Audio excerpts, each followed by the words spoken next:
Hey everyone, welcome to my first gaming consoles collection video. During the last 2 years, I've managed to purchase quite a few consoles, on which of course we test the performance of various video games. So in this video we'll cover all of my consoles and I'll share some extra details about the purchase price, user experience and my overall impression on the certain console. So the first console that I've actually bought is the PS3 Slim, and this is the 500GB model. I've been using it since December 2019 and so far its performance has remained pretty consistent. If you're familiar with my channel, you'll know that I've probably tested more than 100 games on the PS3 and never had any issues. Despite the console's pretty outdated hardware, it still performs relatively well. The PS3 Slim was released in 2009 as a smaller and more refined version of the original PS3. The most noticeable improvement was the better cooling, and as a result, the PS3 Slim runs much cooler, quieter and is more reliable. Towards the end of the console's life cycle, developers managed to tap its full potential, with games like The Last of Us, God of War 3, GTA 5, which look and perform absolutely amazing on the PS3. Before we continue with the next console, a quick word from Panergy, the sponsor of this video. They were kind enough to provide one of their latest portable 8-inch fans. I find it extremely useful in my current setup, as it provides a more adequate airflow around my console that we are currently testing and the TV.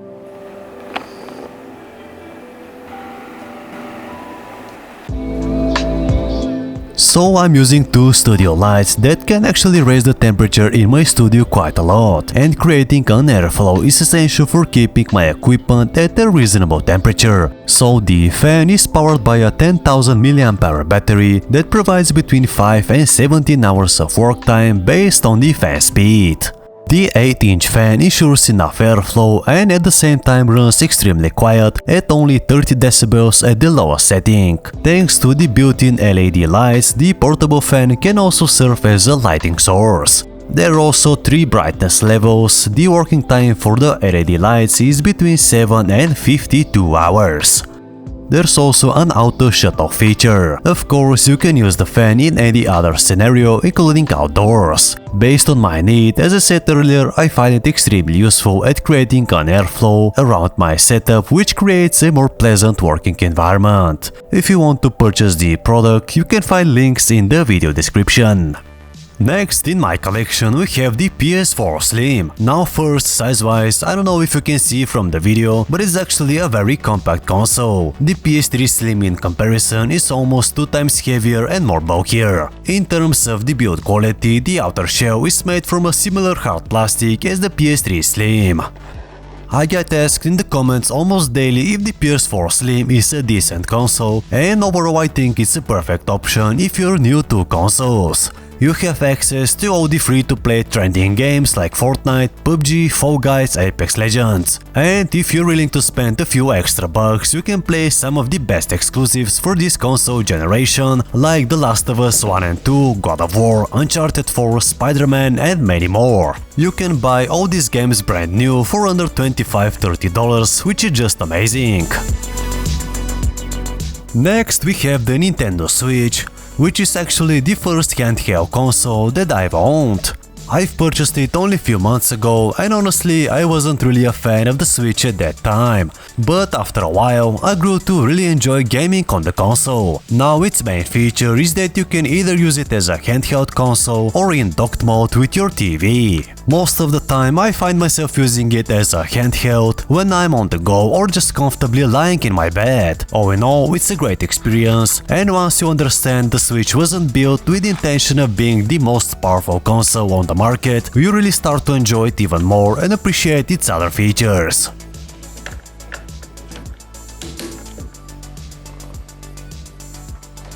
So the next console that I have is the Xbox 360 Slim 320GB model.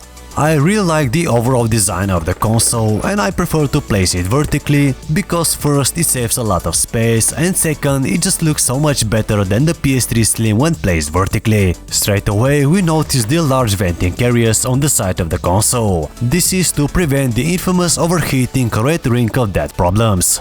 The 360 Slim has one large fan instead of two small ones. The overall finish is also really nice, and if I have to compare it to its main rival, the PS3 Slim, I think the 360 Slim feels and looks a bit nicer.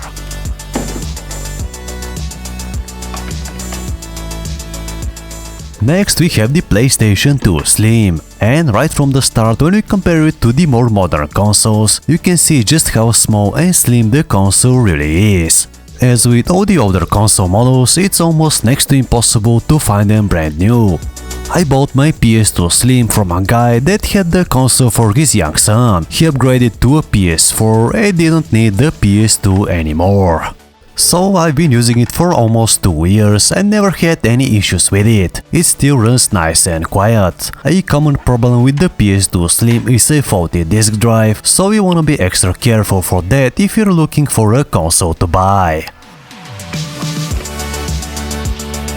Next in my collection is the PlayStation 5. Thanks to the fact that I've pre-ordered the console, I managed to become one of the few lucky people to get the console on its launch day. So far, the console runs incredibly well, and that's to be expected from a next-gen console.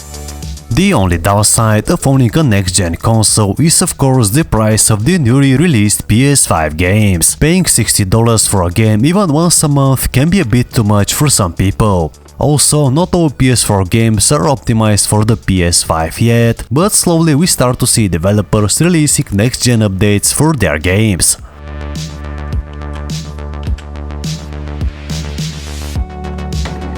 The next console that I have is the Xbox One S. It's actually the last console that I've bought. I was lucky enough to still find it as it's slowly being replaced by the new Xbox Series S. Apart from being smaller and slimmer than the original Xbox One, the One S has some added features for video and gameplay.